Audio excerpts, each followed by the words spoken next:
pick your class and earn your battle points. Because it's time for the Star Wars Battlefront Podcast.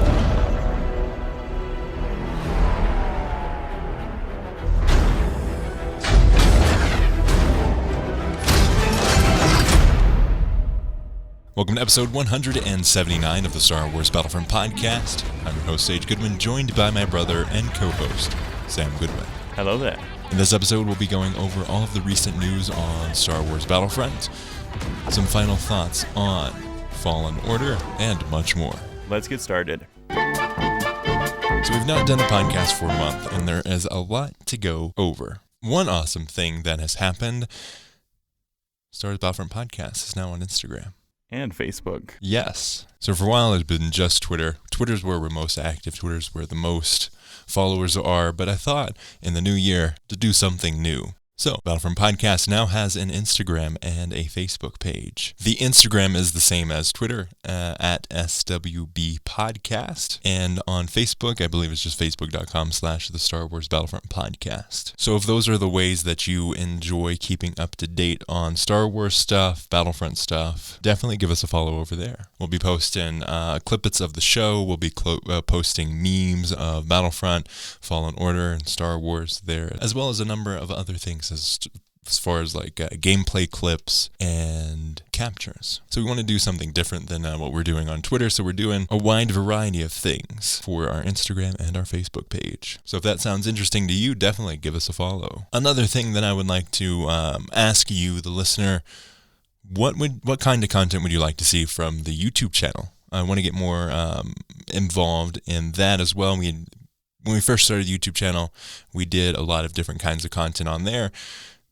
Now it's just the podcast.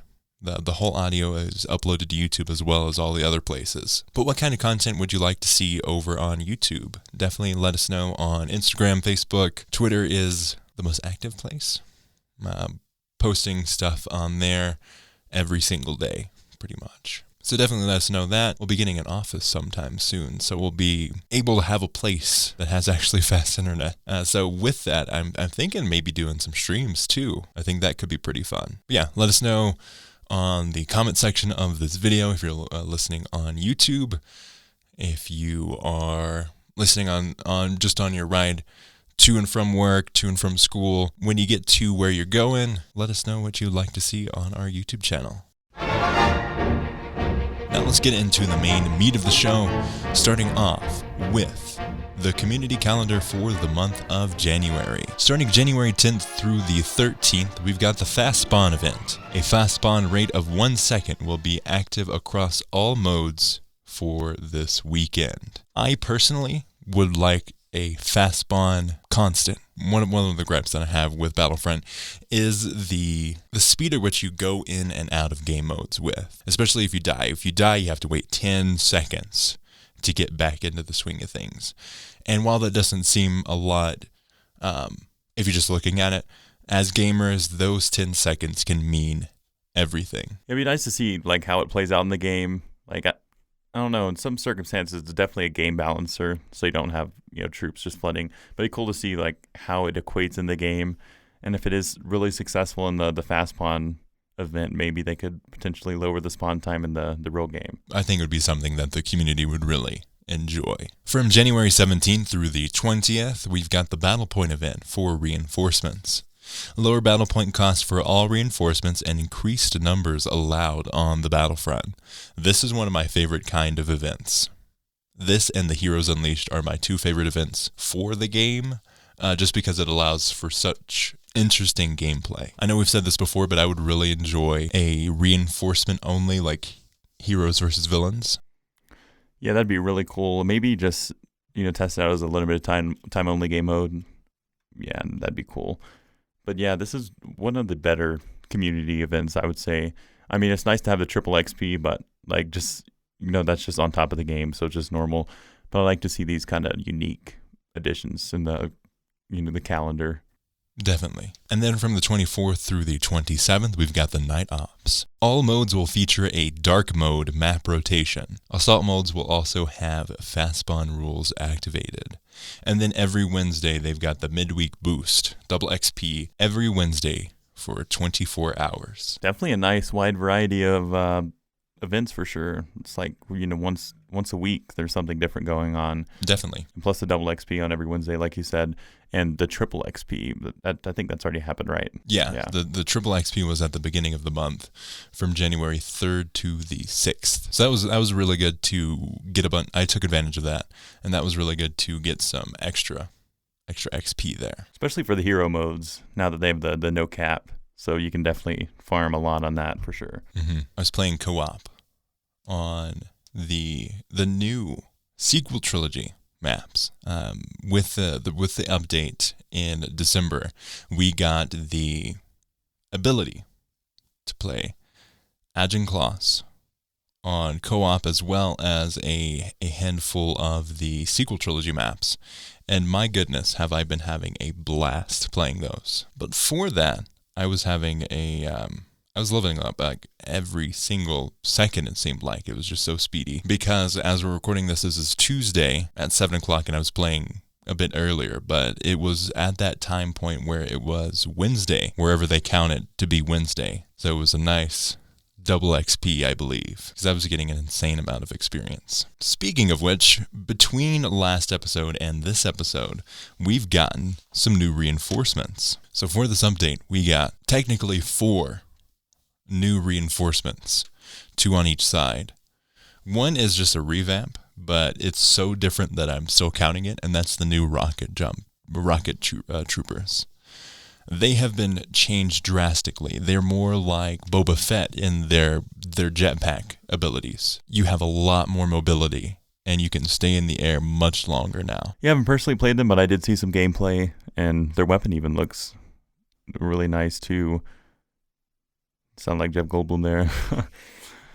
The gameplay looks really solid for him, and like you said, I definitely would count it as a different class too, because the jump trooper now is like really unique compared to that one. Like that's more like really short bursts, really speed based, and this one's more control. Yes, and kind of controlling the skies, and keeping them from pushing really if you can play it right. And it's specifically for the First Order. On the Resistance as well as the prequel maps and that, you'll have the normal jetpack, which kind of makes me sad though, because it feels so good playing the First Order with the new jetpack that I miss it when I switch sides.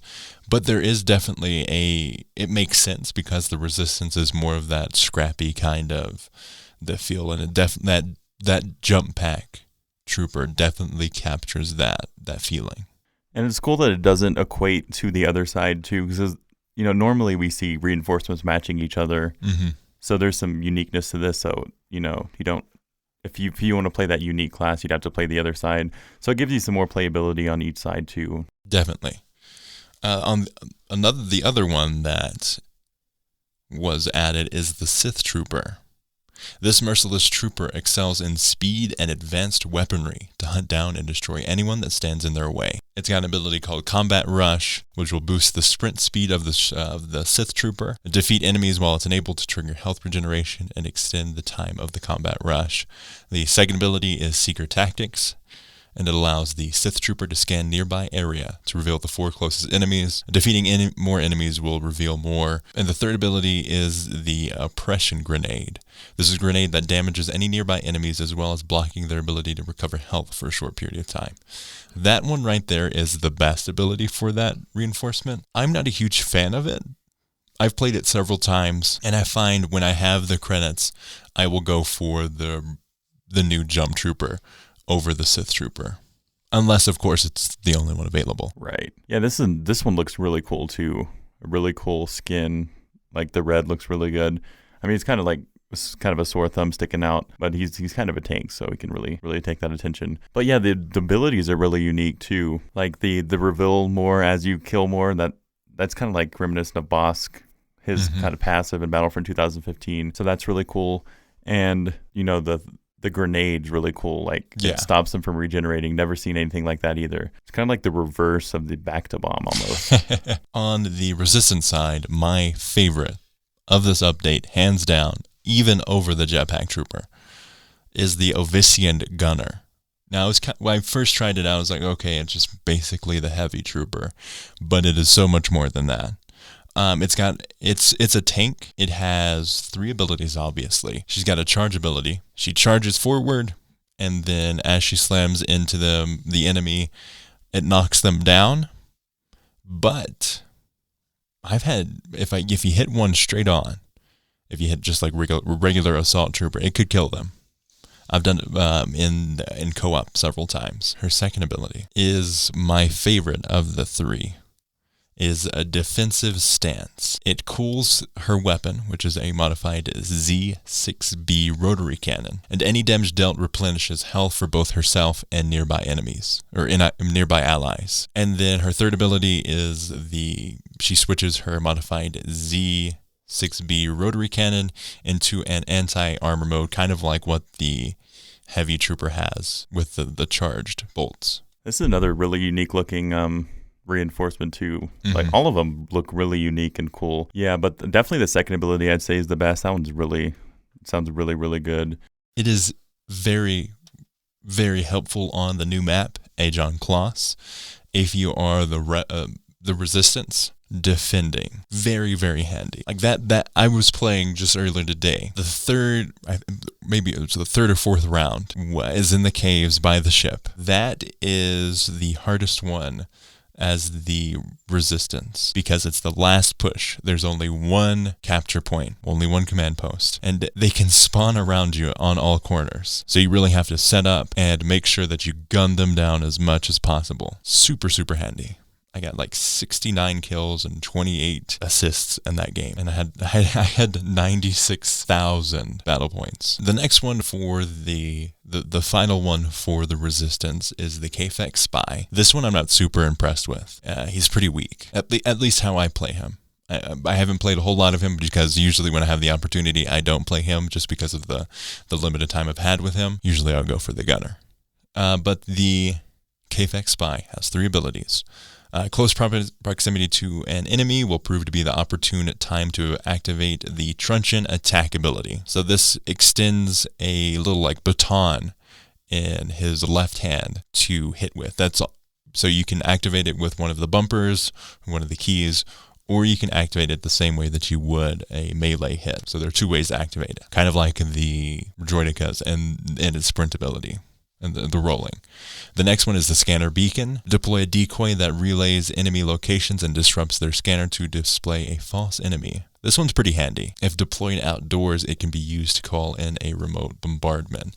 This is also very handy on Aegon Kloss. The third ability is the rapid fire ability, and that just overloads his weapon to fire rapidly. Pretty self-explanatory there. Overall, really, really great additions to the game. I love how they are focusing on the reinforcements. I think they can do so much more unique things because they don't have to stick to a certain character and their traits. They can go really off the walls with anything. And especially with all the new aliens added to the new sequel trilogy too. Definitely. Like these 2 heroes, or these 2 reinforcements on the Resistance are very interesting looking. And they were pulled basically from the backgrounds of the movies to create these very interesting characters that you can play in the game. On top of all of this, you also get Rise of Skywalker hero appearances. You get the Kylo Ren Supreme Leader.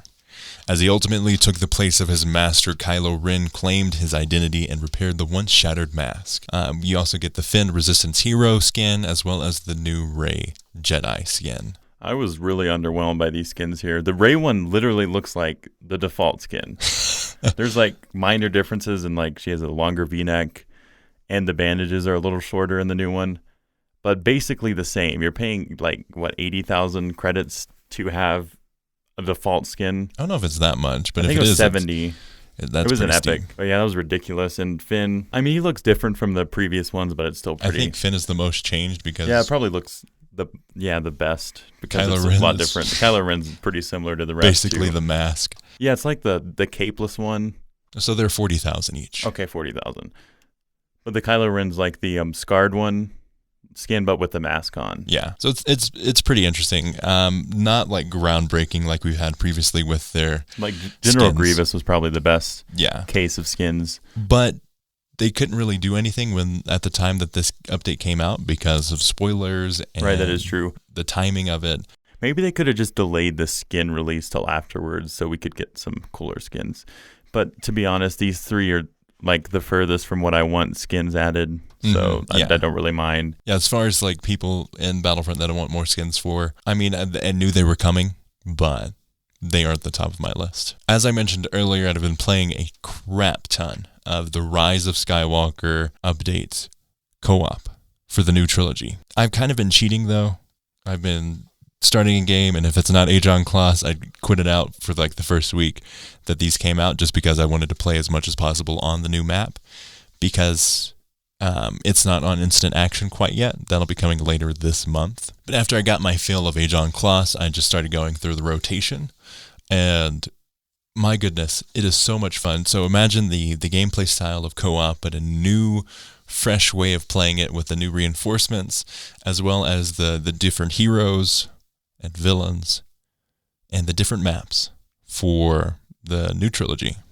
Now, just thinking, oh, there's just new maps, but it really changes the way that you play the game, just because of how the terrain really switches up. I know in the base game, I'm not sure if it's Galactic Assault that I saw, but you can pick a different trilogy that you wanted for the maps. Is that correct? Yes. Yeah. So in co-op you have... Is that the same? Yeah, that's what I was trying to get at. Is it the same with co-op? Yeah. So on the co-op screen, you click co-op, and you have the ability to play any, which is triangle on PlayStation, Y on Xbox.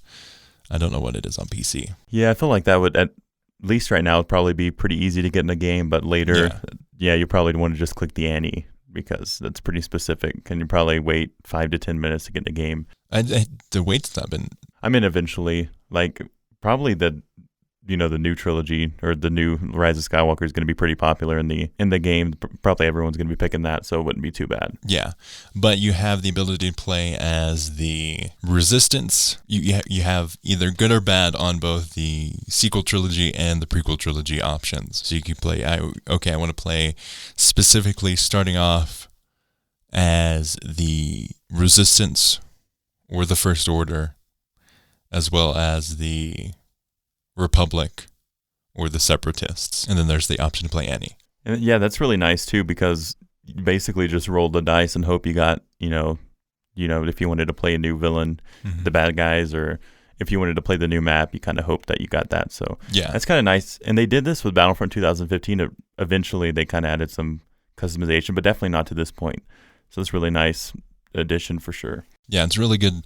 It's a really good update for playing the game and just wanting to play the new stuff. They're also going to be bringing the what we just mentioned to the other game modes as well. So you can specify, okay, I want to play Galactic Assault, but specifically in the prequel trilogy, the original trilogy, or the sequel trilogy. And that will also be coming to Capital Supremacy as well. Now that with this next update coming this month, we will also be getting the new map, Aegon Class, on Capital Supremacy, as well as some other new trilogy maps as well.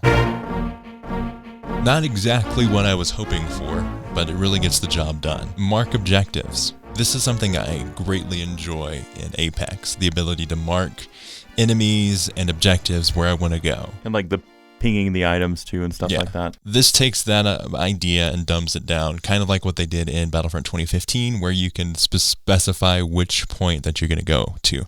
So when you look at one of the points, A, B, C, D, whatever there is, you can press square or X, square on PlayStation, X on Xbox, to mark that as the one that you're going towards. Yeah, probably nothing we asked for, but it's nice to have. It's good for people who don't have headsets. It's good for people that also newer people that don't really understand the game. Yeah. But generally it's pretty marked off what you need to capture just by the game UI. So yeah. But it also shows you specifically like how many people that are going into one objective and which one you need to go towards. It's a little handy, but yeah, we'll see how it plays out. I'm not super excited for it, but it's kind of nice to see. So overall, how are you feeling about this update? Really good so far. Definitely loving the reinforcement love for sure. That's probably my favorite part of the update so far. Some nice quality of life changes for sure, and we saw some tweaks too. So yeah, we'll see how the mark objective thing plays out. I'm kind of curious to see how well that would equate to the game. But otherwise, really liking the reinforcements for sure, and the map looks amazing too. It's kind of like a tweaked version of Takadana. Mixed with like Scarif. Yeah. I really enjoy it. It offers a lot of depth for gameplay. So you have the different levels. You can be on top of ridges, as well as hiding behind trees and foliage. Yeah, so I'm very, very interested to see the continuation of this. I'm enjoying, surprisingly, the staggering of content too, because we've got the Skywalker content, but it started off with only a subset and then released the rest, and now we'll be getting the full culmination of everything this month with the final update for The Rise of Skywalker. At least for now. We may be getting stuff in the future. We shall see. One last thing before we end this episode, I wanted to go over my final thoughts on Star Wars Jedi Fallen Order. So I played through the entire game. Mostly it was on Jedi Master, not Jedi Grandmaster. So the second hardest difficulty. There were a couple things where it was just like, oh my gosh, this is so frustrating that I had to switch it because I was just not enjoying the game. But overall, I tried to keep it at that point the entire game mode. And oh my gosh, that game is so good. It ends in a way, without spoilers, that leads to more sequels. And it just opens up the world of Star Wars and really sets the bar for what future Star Wars single-player games could be. And like I've said before, this is one of the things that EA looks at and is like, okay, everything that we'd saying about single-player games not paying off for the amount of money that we're putting into it is wrong, which I'm very happy about. Greatly enjoyed the game, great story. Cal is a little meh of a character, but I think that's the point. I think it allows you to get into the world better instead of having like a super over-the-top character. He's just like straight in the middle. It's like the straight man in everything around here. And the supporting characters are fantastic. Besides a few bugs, gameplay was solid. There's a couple of times where I'd played the game and then it would crash. I know you also had this happen to you as well. Yeah, I was playing. I can't remember which world it was on, but I jumped over this hole. And the first time I died, there was like this, you obviously were supposed to die if you jumped in the hole. Yeah. But when I jumped in, it was such a way that I jumped on a plot of land that didn't kill you, so you could stand on there perfectly fine. And then I jumped off and died, and I was like, okay, I'm going to try to exploit that and go down there. And I did go down there, and then I couldn't get back up. Then my screen turned white, and then I couldn't play Fallen Order for the rest of the night because it wouldn't load up. And I think that had to do with we had Fallen Order on our external hard drive, and it was having some issues that specific day, so I had to transfer Fallen Order onto the internal hard drive of the Xbox, and that fixed it. But about 15% of the way in, when I first played it, I was going through this one thing, and the game started to slow down, and walls did not exist anymore. Yeah, at least for that little point, that was pretty wonky, but you fixed it, and then it worked fine. I played that after and got through that level. Didn't do the same thing again. Yeah, I love the culmination of all of these different types of games and how they came together to make Jedi Fallen Order.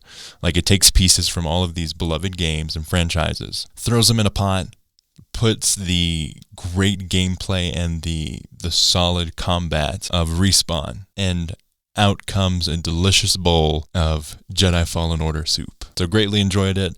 If I had to give it a rating, I would probably give it like an 8.5 and 9. Respawn is one of the best developers out there, period. I really hope that they get to do more in the Star Wars universe. I think that's about it for this episode of the Star Wars Battlefront podcast. I've been your host, Sage Goodwin. And I'm Sam Goodwin. You can follow us on Twitter, twitter.com/SWB Podcast.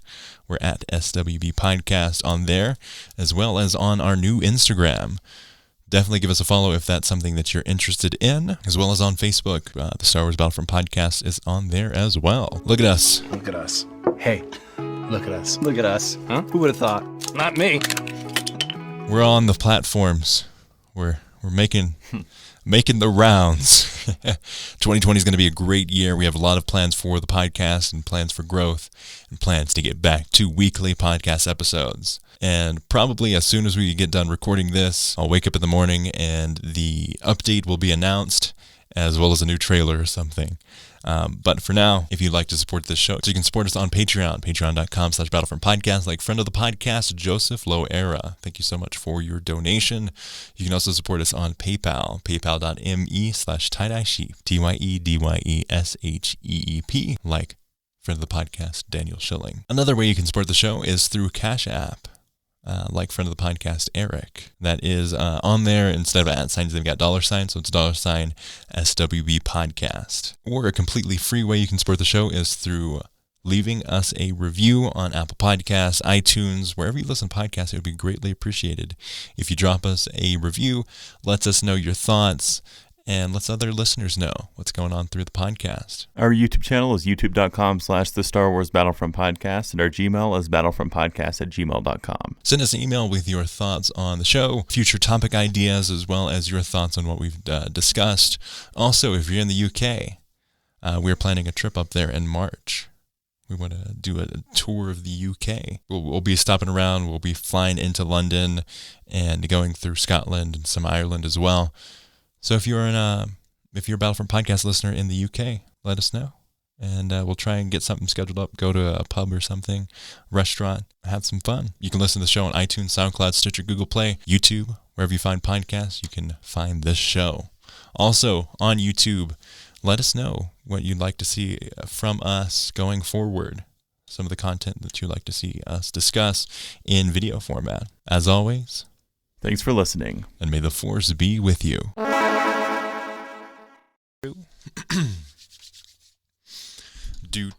Testing 1 2 3 1 2 3 1 2 3 1 2 3 1 2 3